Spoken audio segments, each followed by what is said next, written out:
नमो भगवते वासुदेवाय।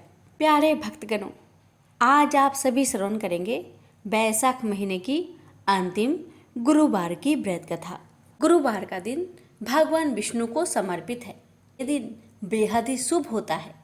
इस दिन व्रत रखने से सुख समृद्धि बढ़ती है, आर्थिक तंगी दूर होती है। गुरुवार के व्रत रखने से कुंडली से पितृदोष खत्म हो जाता है।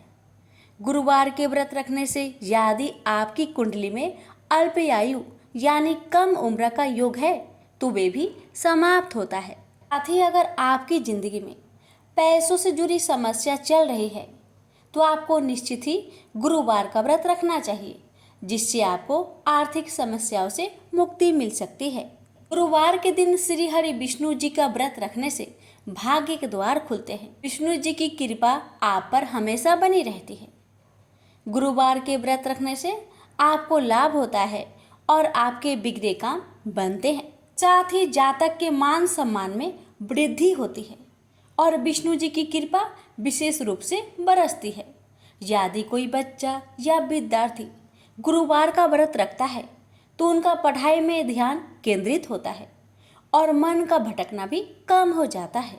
आइए प्यारे भक्तगणों, श्रवण करते हैं सभी मनोकामना को पूर्ण करने वाली बृहस्पतिवार की व्रत कथा को बड़े ही श्रद्धा से प्रसन्नचित मन से पूरा अवश्य सुनिएगा। कथा अच्छी लगे तो वीडियो को लाइक शेयर कीजिएगा और कमेंट बॉक्स में बृहस्पति भगवान की जय अवश्य लिखिएगा। कथा। ओम नमो भगवते वासुदेवाय। प्यारे भक्तगणों, आज आप सभी श्रवण करेंगे बृहस्पतिवार व्रत कथा। बृहस्पतिवार के दिन बृहस्पतिवार का व्रत रखकर इन कथाओं को पूरे श्रद्धा से एकाग्रचित मन से श्रवण करना चाहिए। इस व्रत को करने से समस्त इच्छाएं पूर्ण होती है और बृहस्पति महाराज प्रसन्न होते हैं। धन, विद्या, पुत्र तथा मनोवांछित फल की प्राप्ति होती है। परिवार में सुख तथा शांति रहती है। इसलिए यह व्रत सर्वश्रेष्ठ और अति फलदायक है।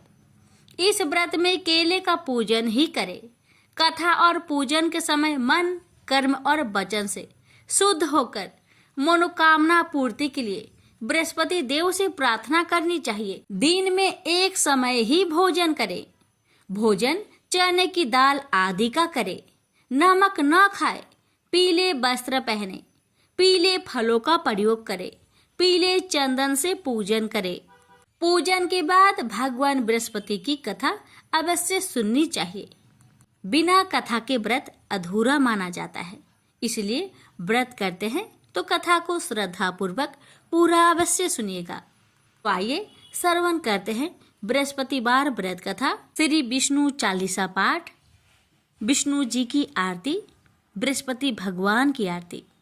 कथा शुरू करने से पहले कमेंट बॉक्स में बृहस्पति भगवान की जय अवश्य लिखे।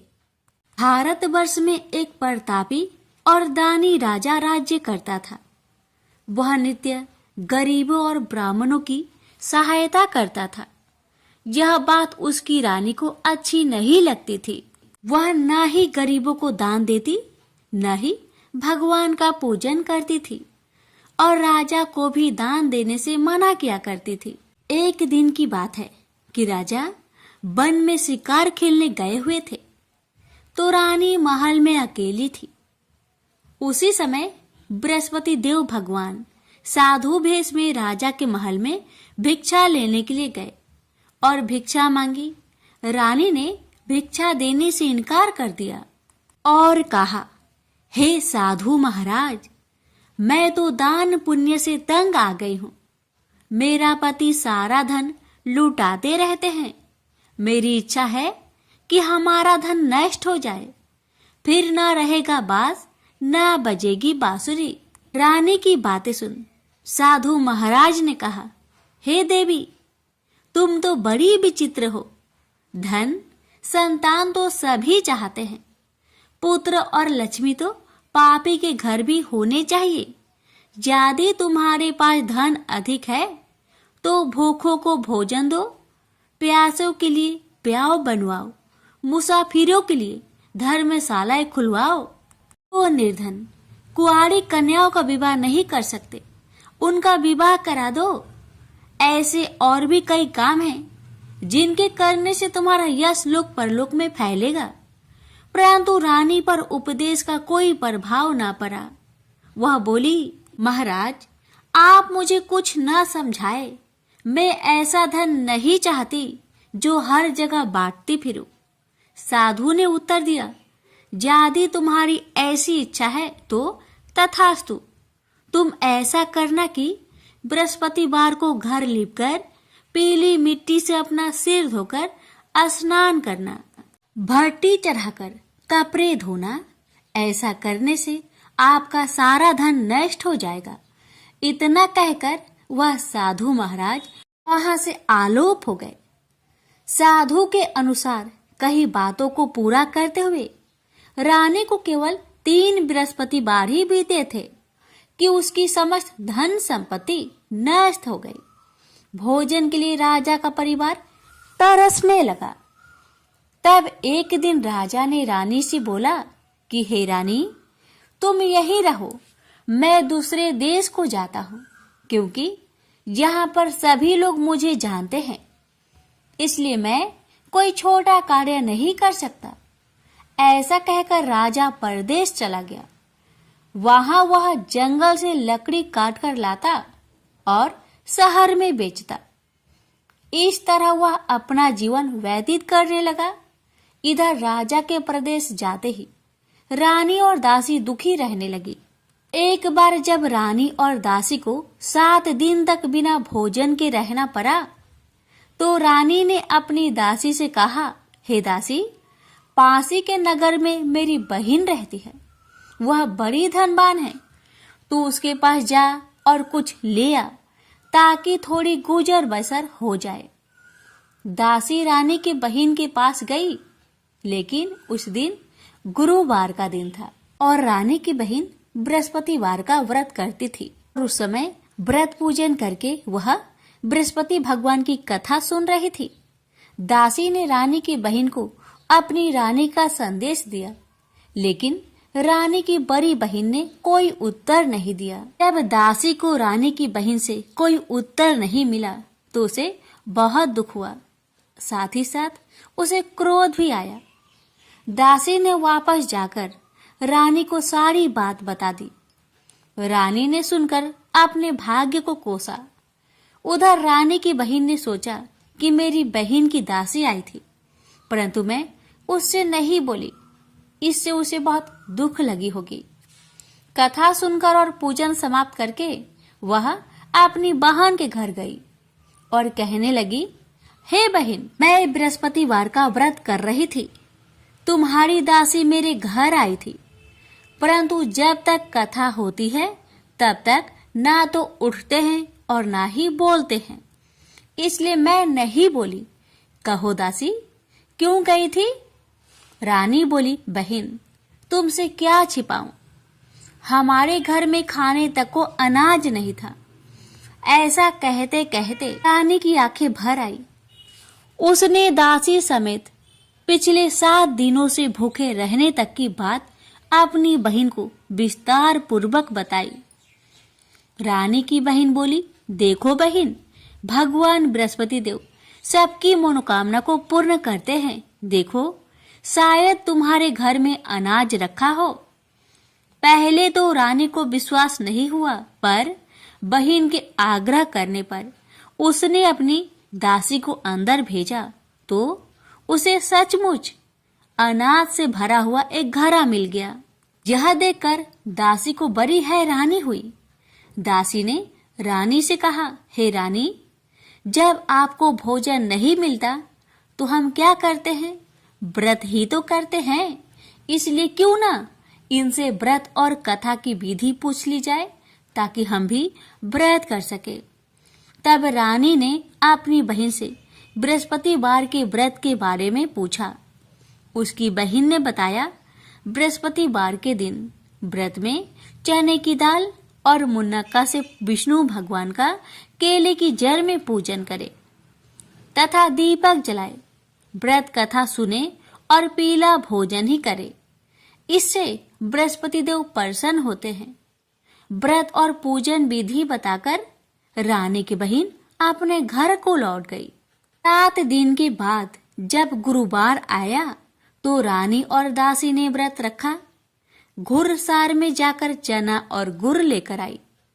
फिर उससे केले की जड़ तथा विष्णु भगवान का पूजन किया। अब पीला भोजन कहाँ से आए, इस बात को लेकर दोनों बहुत दुखी थे। चूंकि उन्होंने व्रत रखा था, इसलिए बृहस्पति देव उनसे प्रसन्न थे। इसलिए वे एक साधारण व्यक्ति का रूप धारण करके 2 थालों में सुंदर पीला भोजन दासी को दे गए।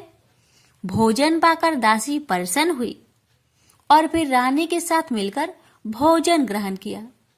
उसके बाद वे सभी गुरुवार का व्रत और पूजन करने लगे। बृहस्पति भगवान की कृपा से उनके पास फिर से धन संपत्ति आ गई, परंतु रानी फिर से पहले की तरह आलस्य करने लगी। तब दासी बोली, देखो रानी, तुम पहले भी इस प्रकार आलस्य करती थी। तुम्हें धन रखने में कष्ट होता था, इस कारण सभी धन नष्ट हो गया।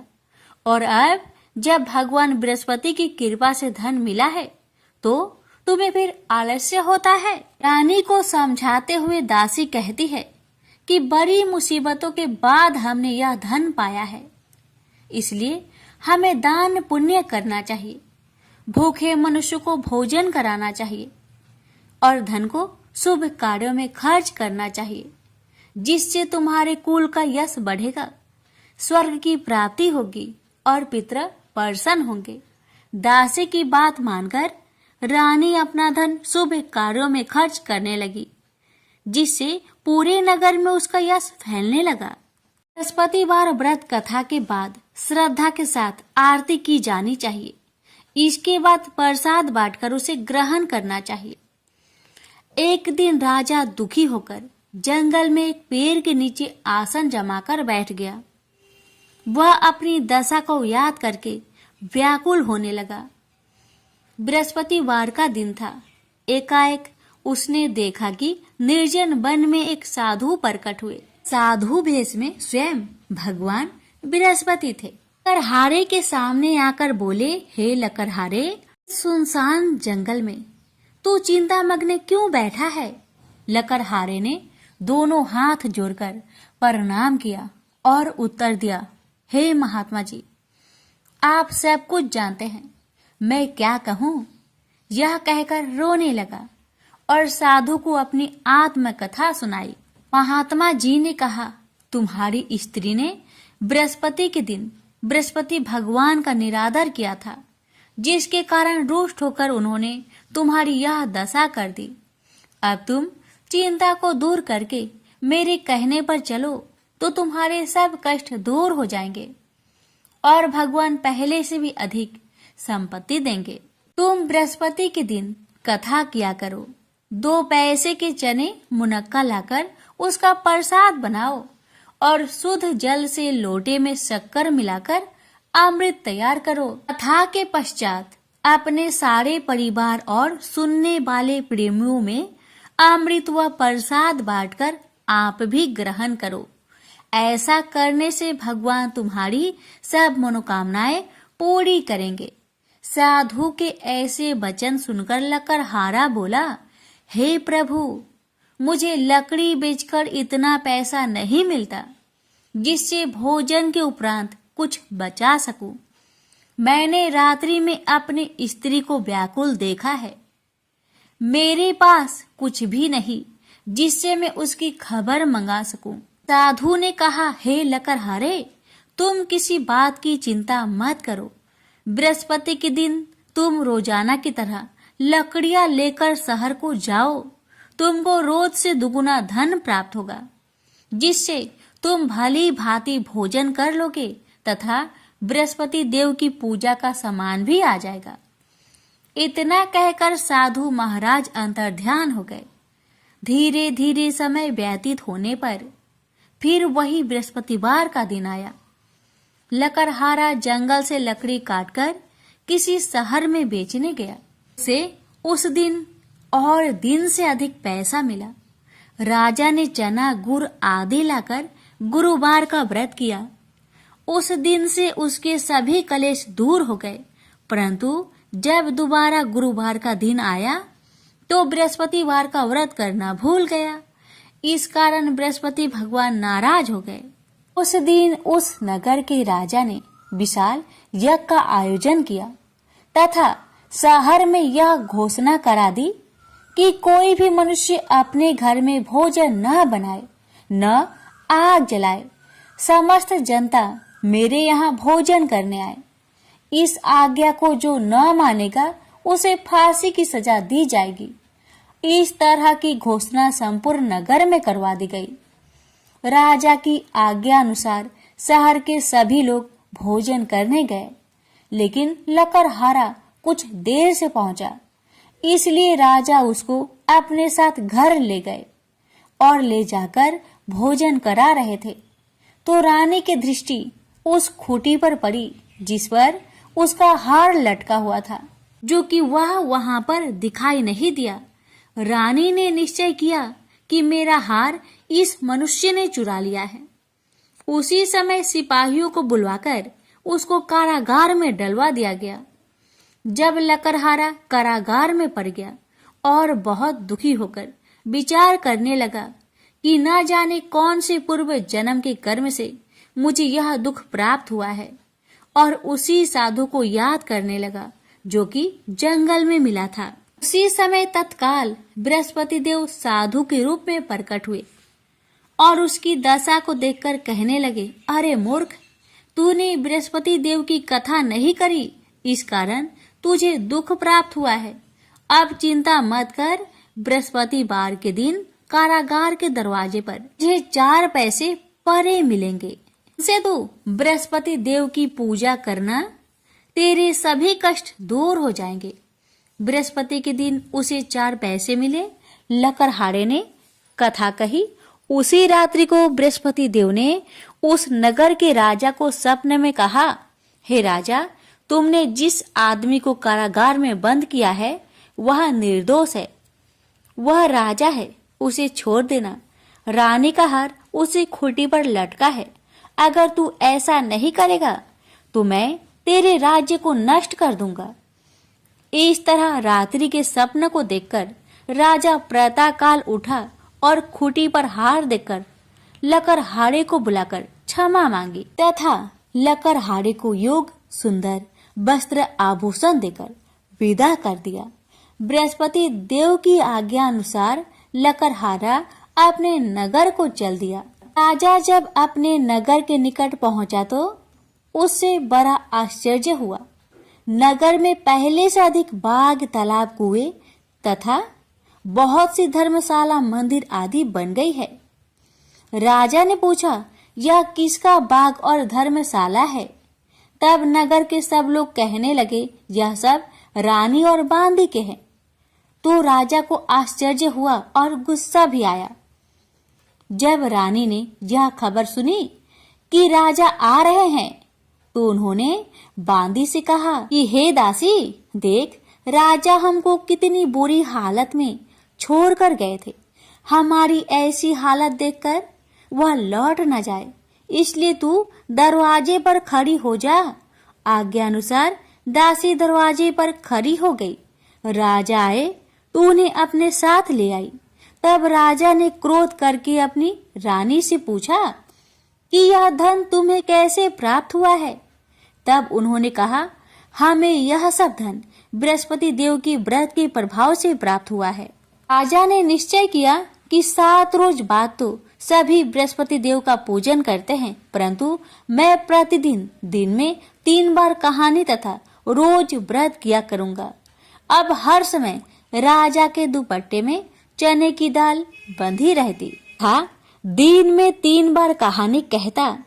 एक रोज राजा ने विचार किया कि चलो अपनी बहन के यहाँ हो आए। इस तरह निश्चय कर राजा घोड़े पर सवार हो अपनी बहन के यहाँ को चलने लगा। मार्ग में उसने देखा कि कुछ आदमी एक मुर्दे को ले जा रहे हैं।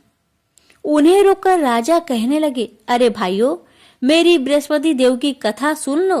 वे बोले, लो, हमारा तो आदमी मर गया है, इसको अपनी कथा की पड़ी है। परंतु कुछ आदमी बोले, अच्छा कहो, तुम्हारी बृहस्पति भगवान की कथा भी सुनेंगे। राजा ने दाल निकाली और जब कथा आदि हुई कि मुर्दा हिलने लग गया, और जब कथा समाप्त हो गई तो राम राम करके मनुष्य उठकर खड़ा हो गया। अब आगे मार्ग में उसे एक किसान खेत में हल चलाता मिला। राजा ने उसे देख उससे बोला, अरे भाई, तुम मेरी बृहस्पतिवार की कथा सुन लो। किसान बोला, जब तक मैं तेरी कथा सुनूंगा तब तक 4 हरैया जोत लूंगा। जा अपनी कथा किसी और को सुनाना।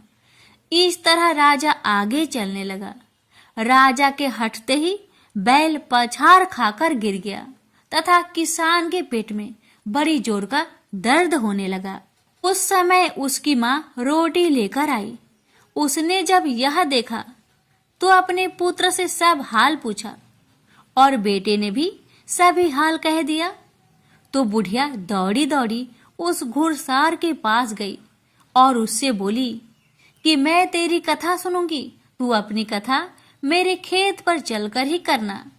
राजा ने बुधिया के खेत पर जाकर कथा कही, जिसके सुनते ही वह बैल उठ खड़ा हुआ तथा किसान के पेट का दर्द भी बंद हो गया। राजा अपनी बहन के घर पहुंचा। बहन ने भाई की खूब मेहमानी की। दूसरे रोज प्रातःकाल राजा जागा तो वह देखने लगा कि सब लोग भोजन कर रहे हैं।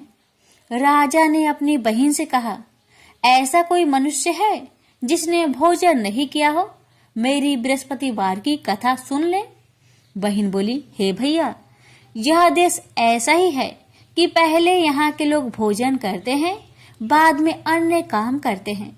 अगर कोई पड़ोस में हो तो देखाऊं। वह ऐसा कहकर देखने चली गई, परंतु उसे कोई ऐसा व्यक्ति नहीं मिला जिसने भोजन न किया हो। अतः वह एक कुमार के घर गई जिसका लड़का बीमार था। उसे मालूम हुआ कि उनके यहाँ 3 रोज से किसी ने भोजन नहीं किया है। रानी ने अपने भाई की कथा सुनने के लिए कुम्हार से कहा। वह तैयार हो गया। राजा ने जाकर बृहस्पतिवार की कथा कही, जिसको सुनकर उसका लड़का ठीक हो गया। अब तो राजा की प्रशंसा होने लगी। एक रोज राजा ने अपनी बहन से कहा कि हे बहन, हम अपने घर को जाएंगे, तुम भी तैयार हो जाओ।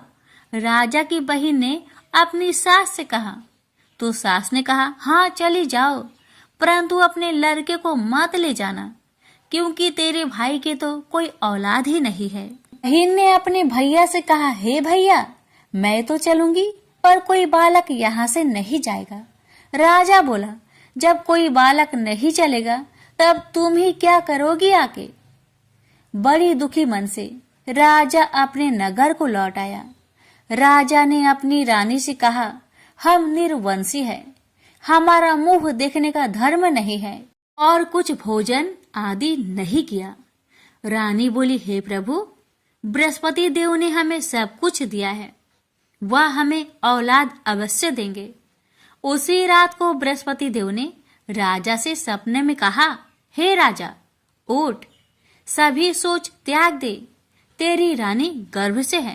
राजा यह बात सुनकर बहुत प्रसन्न हुआ और 9वें महीने में रानी के गर्भ से एक सुंदर पुत्र पैदा हुआ।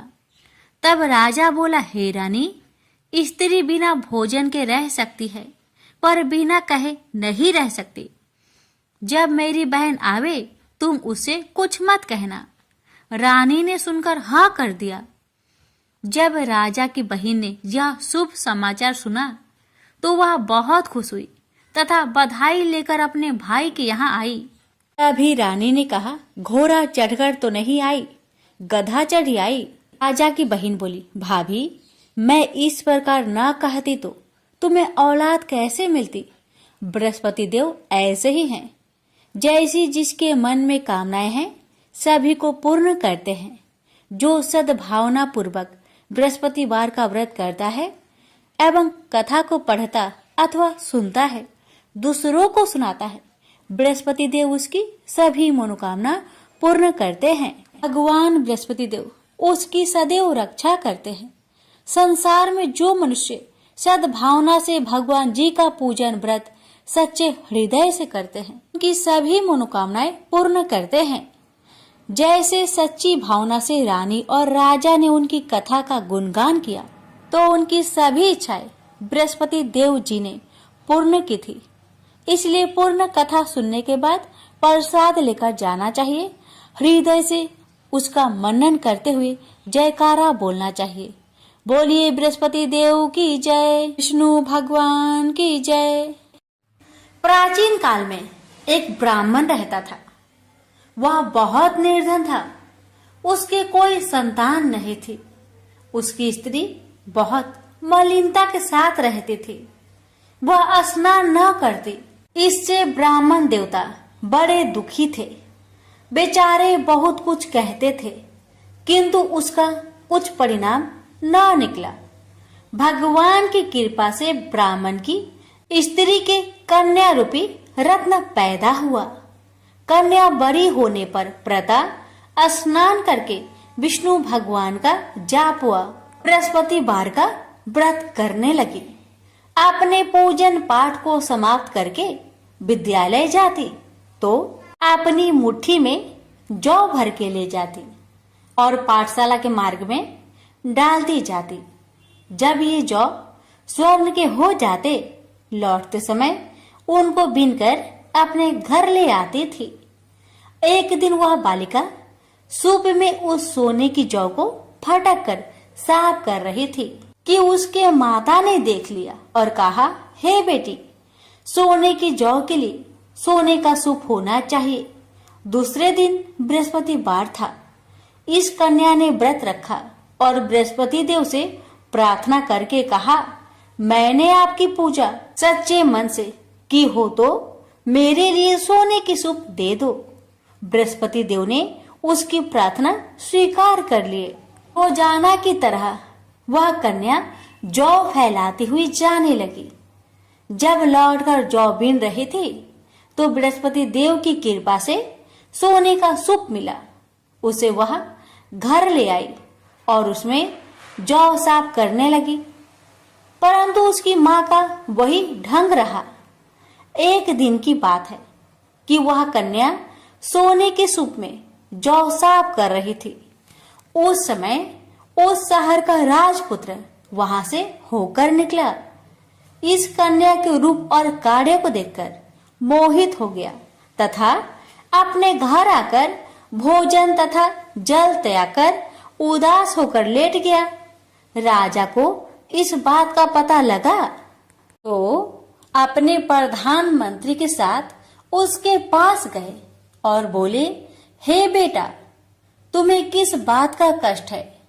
किसी ने अपमान किया है अथवा और कोई कारण हो सो कहो, मैं वही कार्य करूंगा जिससे तुम्हें प्रसन्नता हो। अपने पिता की राजकुमार ने बातें सुनी तो वह बोला, मुझे आपकी कृपा से किसी बात का दुख नहीं है। किसी ने मेरा अपमान नहीं किया है, परंतु मैं उस लड़की से विवाह करना चाहता हूँ जो सोने की सूप में जौ साफ कर रही थी। यह सुनकर राजा आश्चर्य में पड़ गया और बोला, हे बेटा, इस तरह की कन्या का पता तुम्हें लगाओ, मैं उसके साथ तेरा विवाह अवश्य ही करवा दूंगा। राजकुमार ने उस लड़की के घर का पता बतलाया।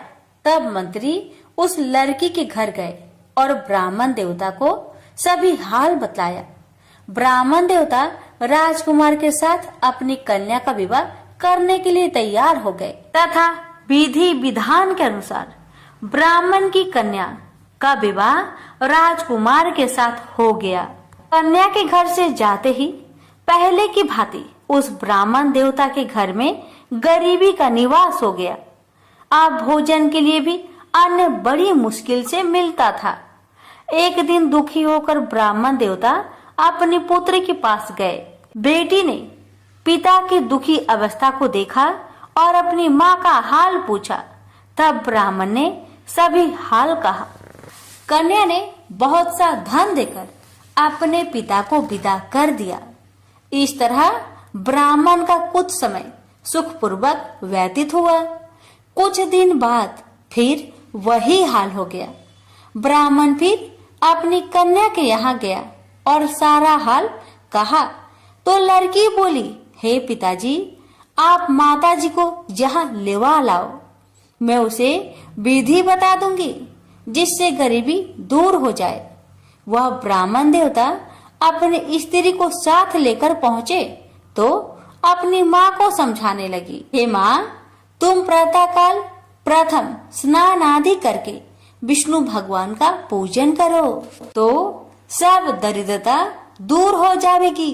परंतु उसकी माँ ने एक भी बात नहीं मानी और प्रातःकाल उठकर अपनी पुत्री की बच्चों की जूठन को खा लिया।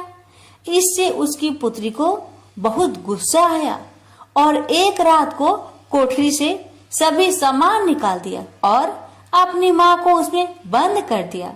प्रातःकाल उसे निकाला तथा स्नान आदि करा के पाठ करवाया तो उसकी माँ की बुद्धि ठीक हो गई और फिर प्रत्येक बृहस्पतिवार को व्रत रखने लगी। इस व्रत के प्रभाव से उसके माँ बाप बहुत ही धनवान और पुत्रवान हो गए और बृहस्पति जी के प्रभाव से इस लोक के सुख भोग कर स्वर्ग को प्राप्त हुए। भी मिलकर बोलिए, विष्णु भगवान की जय। श्री विष्णु चालीसा। विष्णु सुनिए विनय सेवक की चित लाय, कीरत कुछ वर्णन करो दीजिए ज्ञान बताए। नमो विष्णु भगवान खरारी, कष्ट न सावन अखिल बिहारी। परबल जगत में शक्ति तुम्हारी, त्रिभुवन फैल रही उजियारी। सुंदर रूप मनोहर सूरत, सरल स्वभाव मोहिनी मूरत। तन पर पीतांबर अति सोहत, बैजंती माला मन मोहत। शंख चक्र कर गदा विराजे, देखत दैत्य असुर दल भाजे। सत्य धर्म मद लोभ न गाजे, काम क्रोध मद लोभ न छाजे। संत भक्त सज्जन मन रंजन, धनुज असुर दुष्टन दल गंजन। सुख उपजाए कष्ट सब भंजन, दोष मिटाए करत जन सज्जन। पाप काट भव सिंधु उतारन, कष्ट नाश कर भक्त उबारन।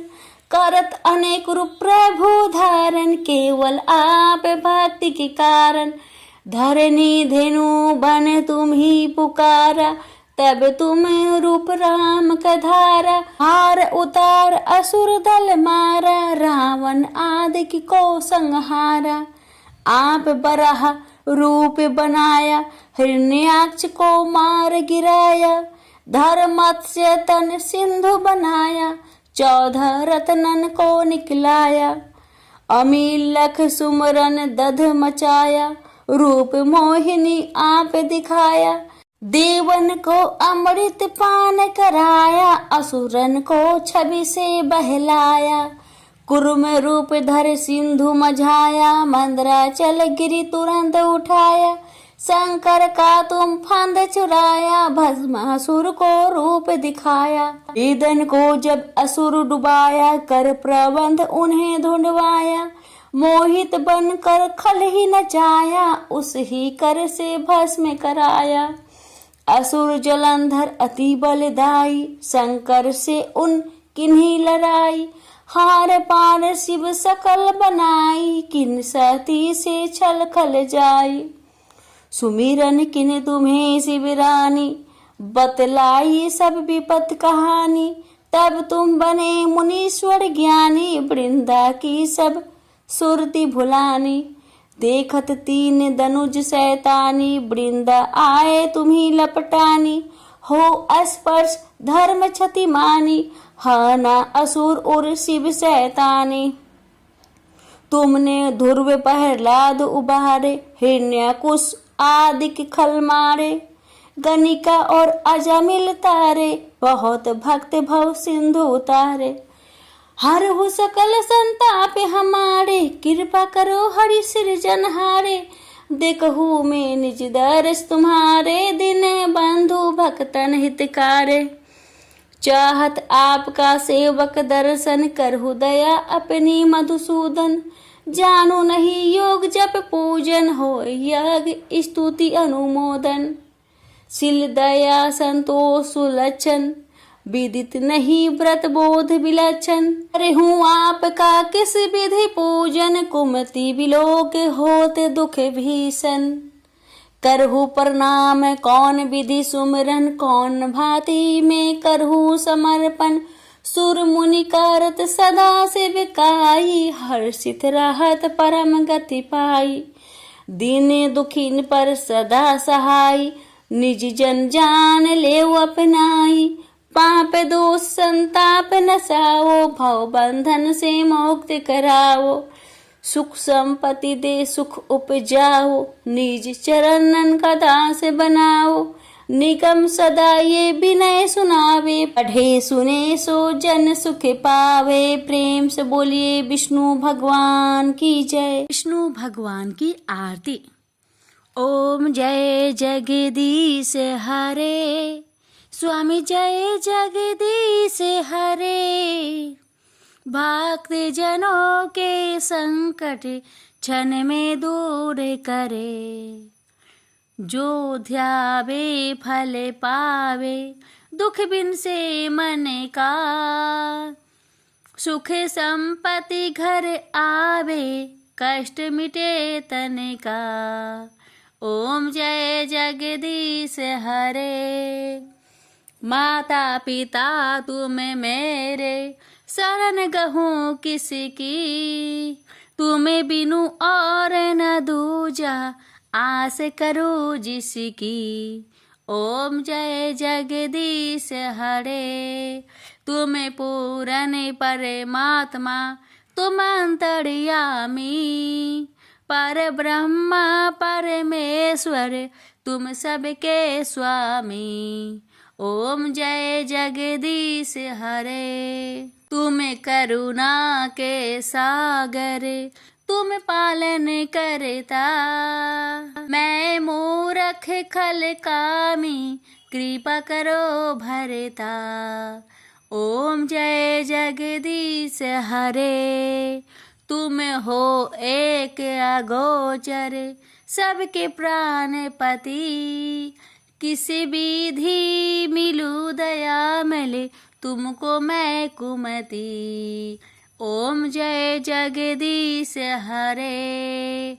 दिन बंधु दुख हरता तुम ठाकुर मेरे। अपने हाथ उठाओ द्वार पर तेरे। ओम जय जगदीश हरे। विषय विकार मिटाओ पाप हरो देवा। श्रद्धा भक्ति बढ़ाओ संतन की सेवा। ओम जय जगदीश हरे। तन मन धन और संपत्ति सब कुछ है तेरा। तेरा तुझको अर्पण क्या लागे मेरा। ओम जय जगदीश हरे। जगदीश्वर जी की आरती जो कोई नर गावे। कहते शिवानंद स्वामी मनवांछित फल पावे। ओम जय जगदीश हरे। ओम जय जगदीश हरे। प्रेम से बोलिए जगदीश भगवान की जय। गुरुवार व्रत की आरती। ओम जय बृहस्पति देवा। जय बृहस्पति देवा। छिनी छिनी भोग लगाओ कदली फल मेवा। ओम जय बृहस्पति देवा। तुम्हें पूर्ण परमात्मा तुम अंतर्यामी। जगत पिता जगदीश्वर तुम सबके स्वामी। ओम जय बृहस्पति देवा। चरणामृति निज निर्मल सब पातक हरता। सकल मनोरथ दायक कृपा करो भरता। ओम जय बृहस्पति देवा। तन मन धन अर्पण करे जो जन शरण परे। प्रभु प्रकट तब हो करे आकर द्वार खरे। ओम जय बृहस्पति देवा। दीन दयाल दयानिधि भक्तन हितकारी। पाप दोष सब हरता भव बंधन हारी। ओम जय बृहस्पति देवा। सकल मनोरथ दायक सब संचय तारो। विषय विकार मिटाओ संतन सुखकारी। ओम जय बृहस्पति देवा। जो कोई आरती तेरी प्रेम सहित गावे। ज्येष्ठानंद बंद सो निश्चय पावे। ओम जय बृहस्पति देवा। ओम जय बृहस्पति देवा। प्रेम से बोलिए बृहस्पति भगवान की जय।